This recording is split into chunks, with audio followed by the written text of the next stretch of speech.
Hello, everyone. Welcome to Community CPA's 3 p.m. webinar.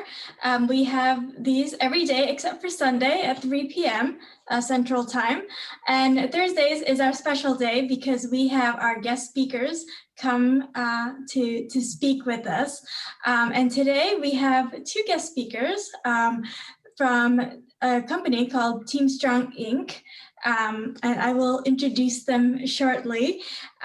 Welcome, Jessica and John. Thank you for being here with us today. Thank you. Thank you. Yeah. So today's topic will be on digital marketing and marketing in general. So hold on. Let me share screen real quick. All right. Okay, digital marketing and strategies for growing your business. So a bit about our guest speakers.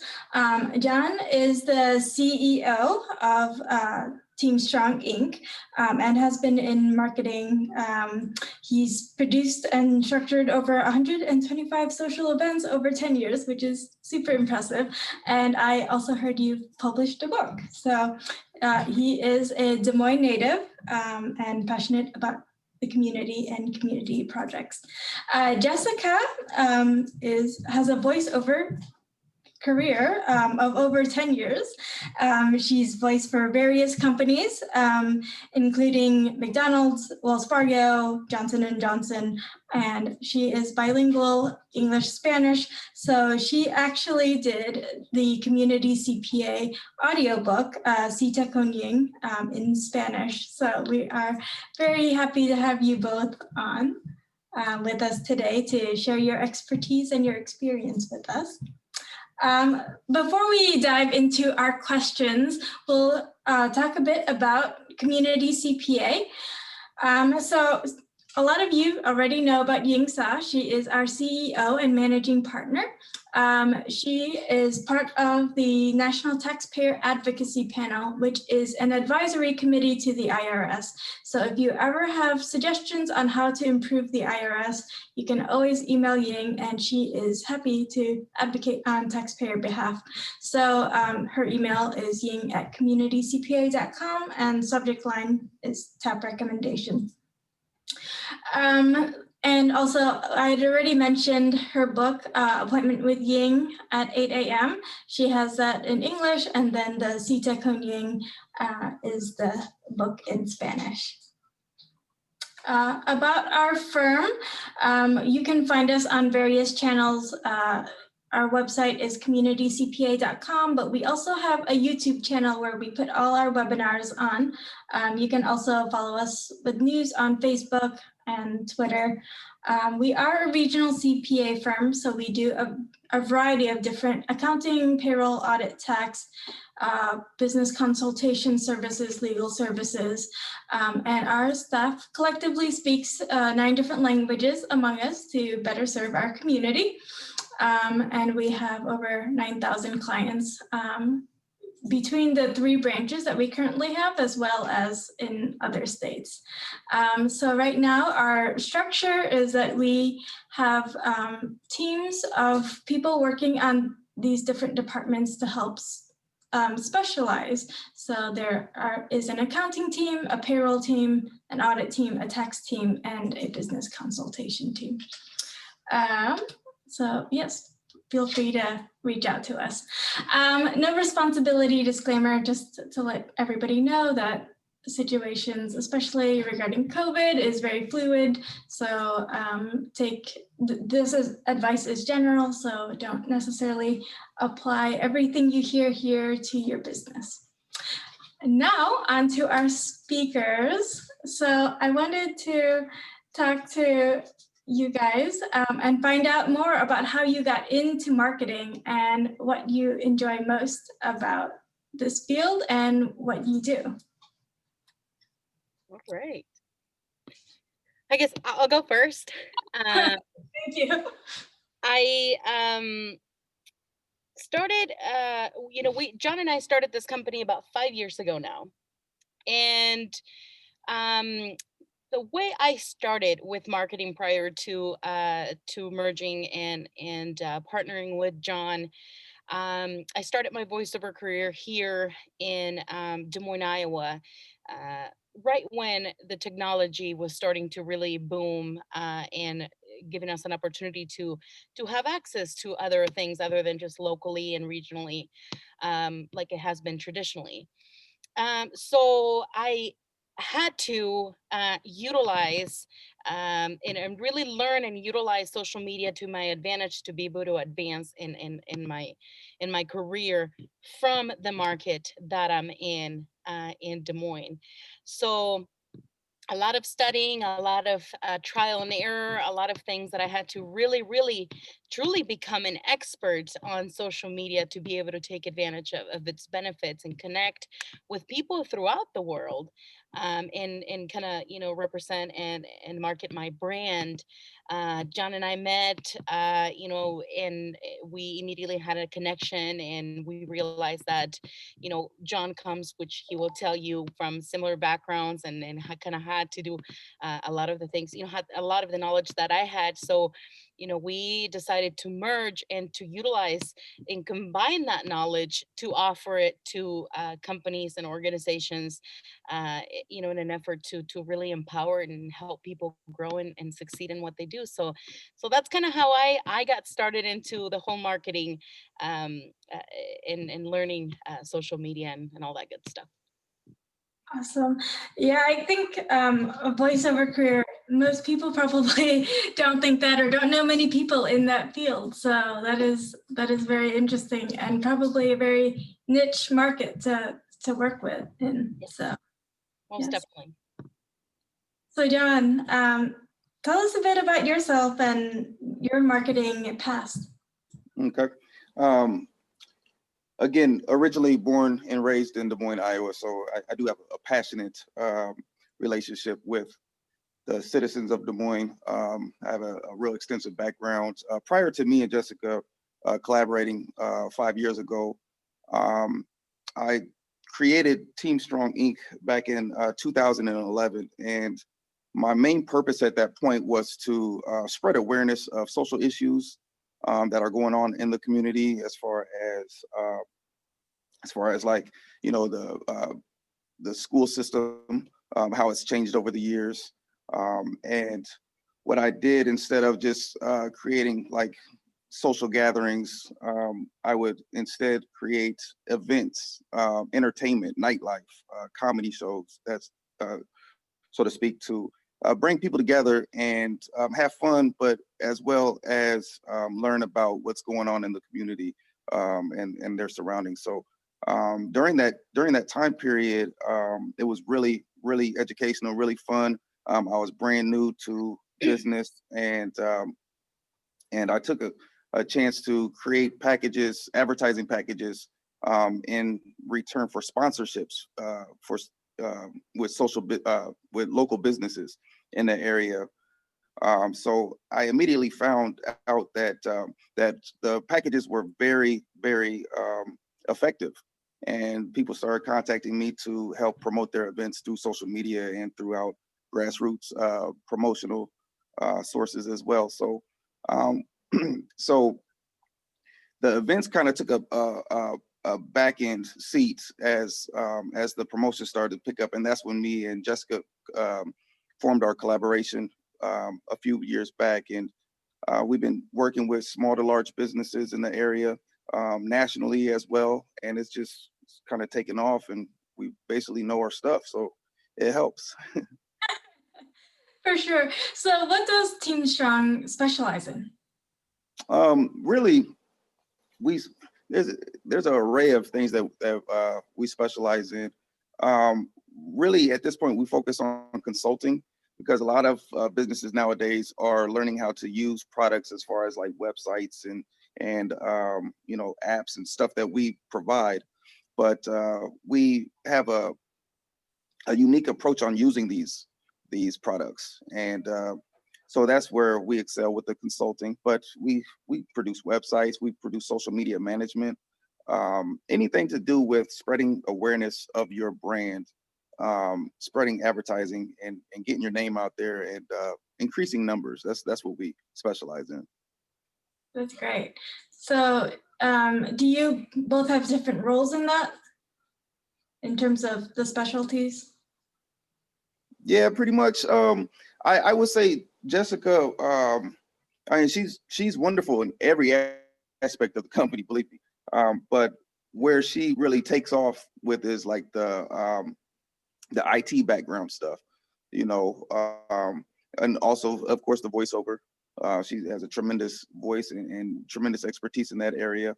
I basically work with connecting the dots and working directly with clients, building rapport, and just basically learning the each specific client and figuring out unique ways to service them. Wonderful, thank you. Anything you'd like to add, or should we start talking about branding?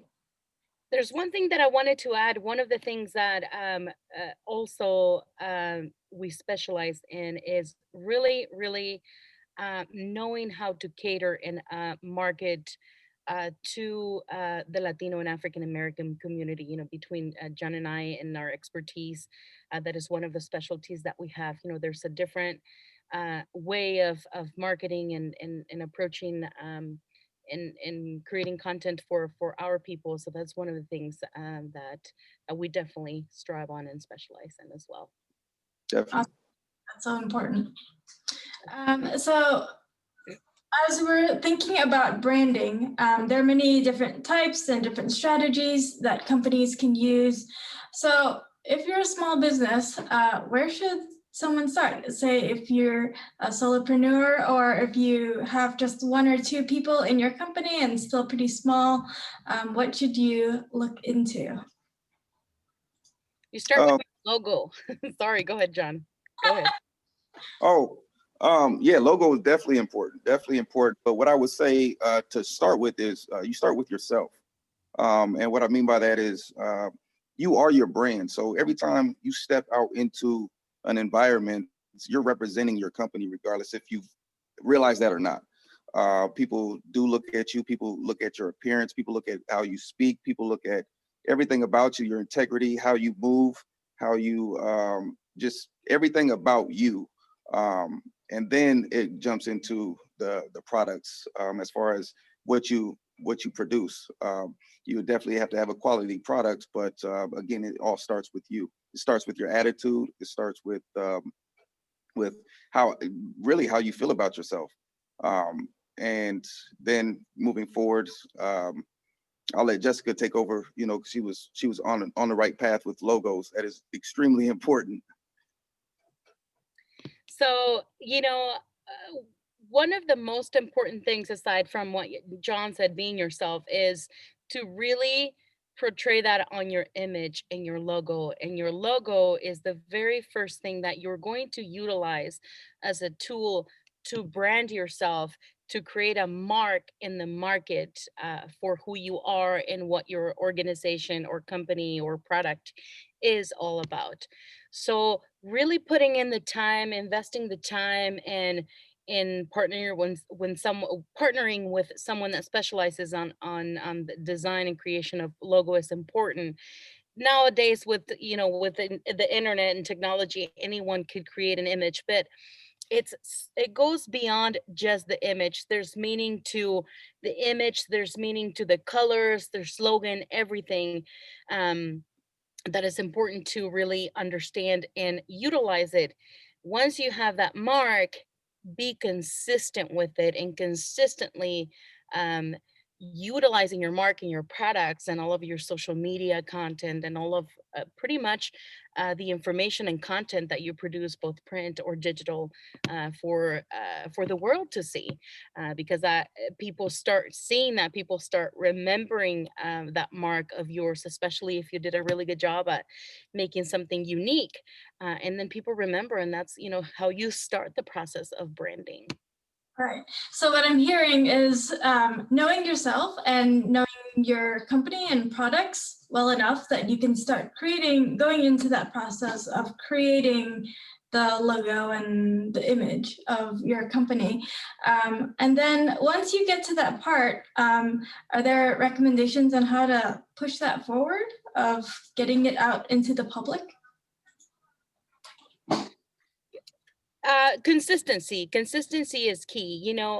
Obviously, we'll go into content, but staying consistent with that image, that in that design that you're portraying, so that it starts becoming fresh on people or top of mind for people. So just being Yeah, consistent with your definitely. design. Definitely consistent. And just to piggyback off of what Jessica's saying, is to really feed it on social media, all of your platforms. Put it on letterheads, put it everywhere, put it on all of your merchandise, make sure that it's visible. And let's go back to logos for a second. When you are creating your logo, you really want it to be like a simple way to just easily readable.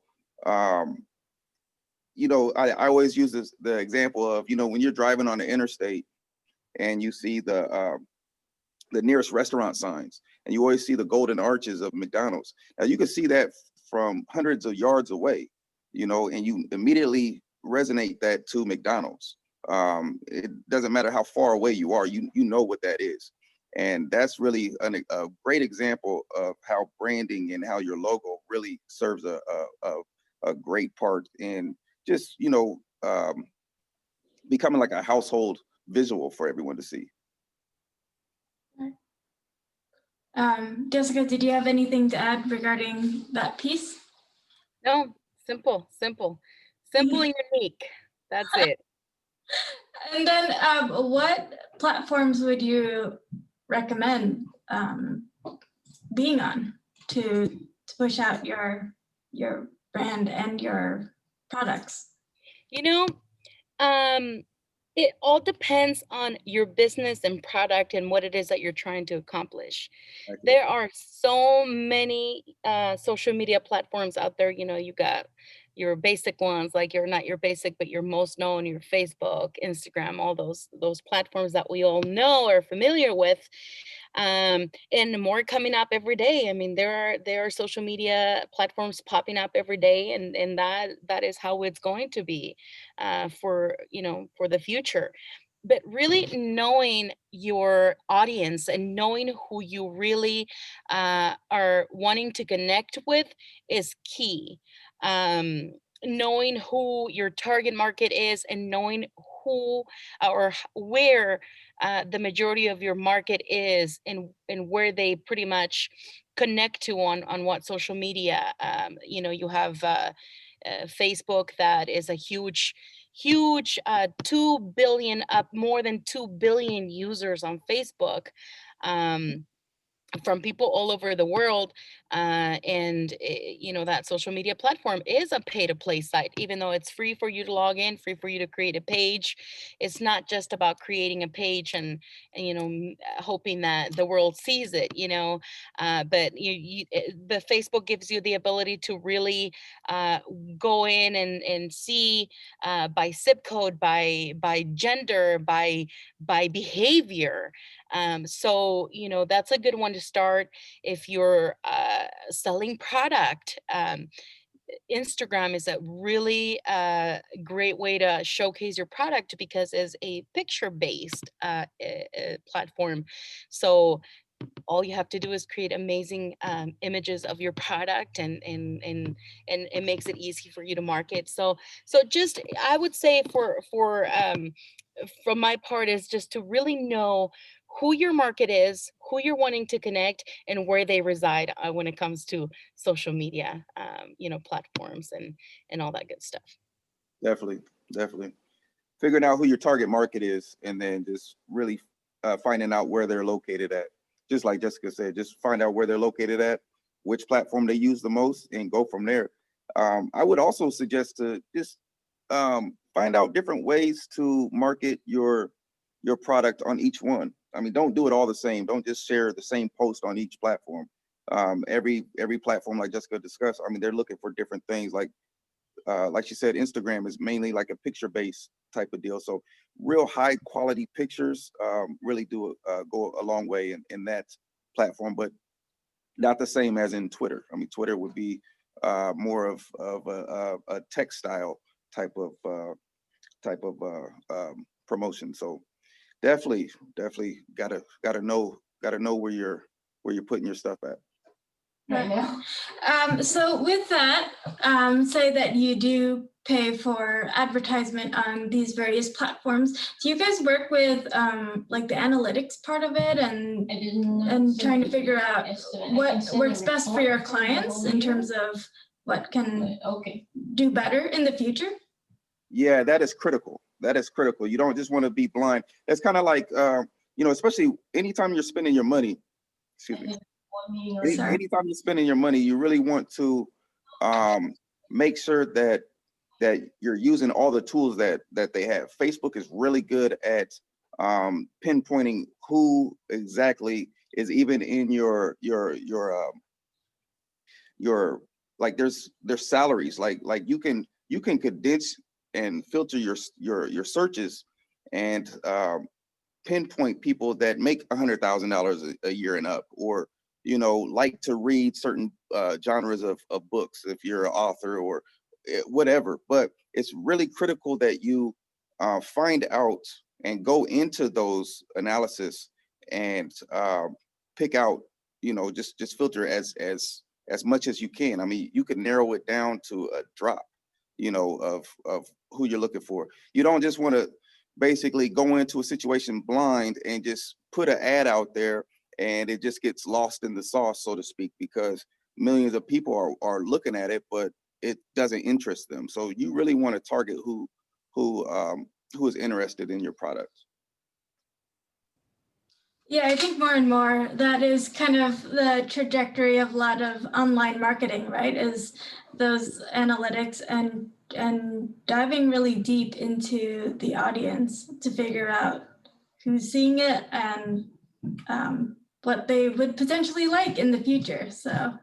And I like to add as well that it's really important that you get in the mindset and understand that social media is not it's not something that's going to be an overnight thing for your business or I mean, there are occasions and different platforms where people create something that becomes viral, and that's a whole nother game, that you have to really learn how to really monetize on that. But aside from that, it's something that you have to really work on consistently and for a long term. I would definitely encourage organizations and businesses to really set aside a solid budget at the beginning of the year for the year, for their social media platform.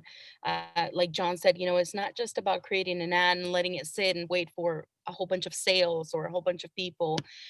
It's really tweaking and playing and working with and see what works, what doesn't work. Once you've figured out which platform is the one that's for you. So it's definitely a work in progress, and it's something that needs to be constantly adjusted.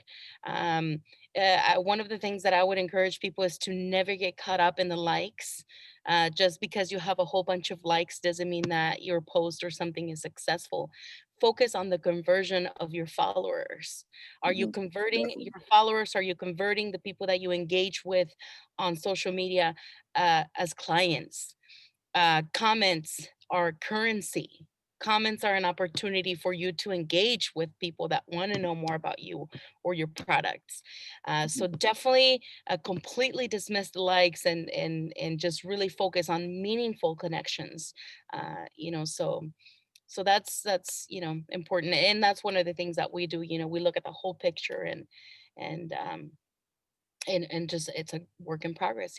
We tweak and mix as we go. Definitely. Thank you, It's a guys. fun process though. It really is. It's fun. Like seeing the numbers and seeing how we're actually helping businesses grow. And it's just it's fun. It's fun at the end of the day. And it's very inspiring, just seeing businesses, just seeing the growth of Des Moines in the last 2 years. I mean, it's phenomenal. It's grown so much, especially in the minority communities. Right, for sure. So when we're talking about social media and its importance, especially during COVID time when a lot of things have been remote, and a lot of people are focusing on the online reach that they can have. What are some shifts that you guys have seen as you work with your clients and with others?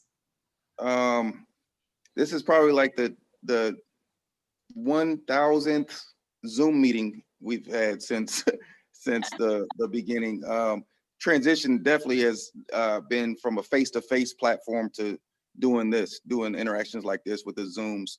I wish I would have invested in Zoom a little bit, and probably be a rich man right now. But as far as like restaurants have really been hit, like if they haven't converted over to like the delivery services, they're really being impacted in a negative way. Definitely transitions everywhere. Like it's almost amazing how the world has changed in less than a year. Like everything that we've had to go through in this last year, the basically really being kind of hesitant on moving forward in certain avenues. You thought you had your plan all situated. You thought you had all kinds of goals set up for the next few months, and then boom, here we go with a shutdown. Or it's just basically you have to adapt, and you have to really be in a mindset of setting up your contingency plans to where you don't fall off. You stay afloat, and finding new audiences, finding social, being equipped on social media. I imagine or I know in like the last few months, we have received several different clients that are brand new to the social media world. They had no idea, how to use it. They thought that they would never even need it. And now, it's almost, well, not almost, but it is a necessity. It's essential. Like every business needs to at least have some kind of know-how on one of the platforms. Right. I think, this time has shown how important it can be in terms of relevance, the online presence, and just reaching the clients that you already have or customers that you already have, but then reach and expanding from that, right? So from community CPA side, we have certainly seen that shift. We had planned a lot more of marketing in terms of like in-person and collateral, like physical materials. And we shifted a lot to digital and online presence in our marketing efforts. Definitely. And I would have to say that, if you are a business that has products to sell, just because the storefronts are closed, or you're limited on your physical traffic, you really have to start looking into e-commerce and digitalizing your storefronts, and really taking advantage of the fact that a lot of people are more in tune with digital, and you have a whole bunch of people literally sitting at home waiting to be catered to. So this is a great opportunity for you to really showcase your products, and people are more attentive because a lot of us are still needing to be working from home, or so we're more in touch with that. So definitely digitalize your business for sure. E-commerce is booming right now, and it's a great opportunity to really get in there. Exactly. Especially with products, a lot of the products that people are selling now, I mean, you got to realize that this is a great opportunity where you don't have a lot of overhead. You don't have a storefront where you have to, pay rent or, a mortgage. I mean, it's really an opportunity where you work directly with the consumer. This is an opportunity where you could cut out the middleman in a lot of situations, and really, drive your sales, really scale. So it's definitely a great time for some businesses if you can adapt. Right. And I think that's the important part, right, is adapting and changing through this process, because the situation is very fluid and changing. So thank you so much for your time. I have put your contact up. Do you have any other final thoughts you'd like to share before we conclude? Oh, I think we also have a question here. Okay. Should we set up a separate page for our business from your personal page on Facebook and other social media? What are the pros and cons of this approach? Definitely. I would say you really want to keep your business and your personal separate. A lot of times as your business grows, it's not going to, like, you don't want it to be known as just you. Like, you want your brand to be separated and you want your brand to be known. A lot of people that know Team Strong Inc., they don't know who John Martin is, or they don't know who Jessica Trinidad is. It's just, as you grow, you're not going to want to continue to have that link. And your personal page, there's some things where you want to keep your friends and family. You'll have an inbox on both. So your messages, you don't want to have your messages blended, because a lot of your business, they'll be contacting you all hours of the night sometimes. I mean, this is the land of the internet. There's no set business hours anymore. I mean, last night we provided logo information to someone that inboxed us at like midnight. It's just that's what's going to happen. So you really want to set boundaries. You really want to just keep it separate. And it gives you the ability to really, if you have a business and you have a separate, let's say Facebook is a platform that you're utilizing, you have a separate entity, a separate page, completely tailored for your business. People follow it because they want more information about you. So it's a great way to use it as a customer service tool if your business is not big enough to where you can have someone dedicated to customer service. So you can utilize it to say, hey, these are the business hours, or this is the new product that we had, or and then people can communicate you directly through there, and you have a better chance of those following you for your brand and what you do, seeing that message rather than maybe Facebook only showed it to your aunt and your grandma and it wasn't intended for your customers. So definitely to what John said, definitely create your own persona for your business. And then also to add to that, it gives you two platforms, and two is always good because, on your personal page, you can also share your products. You can also promote as much as you want to. And it gives people the opportunity that doesn't follow your business to see, and then you can route people to your business page. So it's I don't see any cons in that. I'm only seeing pros. What about you, Jessica? You see any cons in having two? No, I mean it's just a bigger audience. Mm-hmm. Yep. Right. For sure. Well, thank you guys so much for coming on. We really appreciate your time and your expertise. As I mentioned,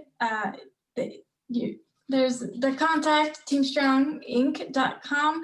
You can go there and find what they do and how you can reach out to them. This Saturday at 3 p.m., we are having a town hall style meeting with Ying. So you can ask her questions on the new stimulus package and, employee retention program, PPP, EIDL, all those things. So stay tuned. We will reach out to you regarding that. But thank you once again for coming on today. We really appreciate your time, John. Appreciate you having us. Thank you. All right. Take care, everyone. We'll see you later.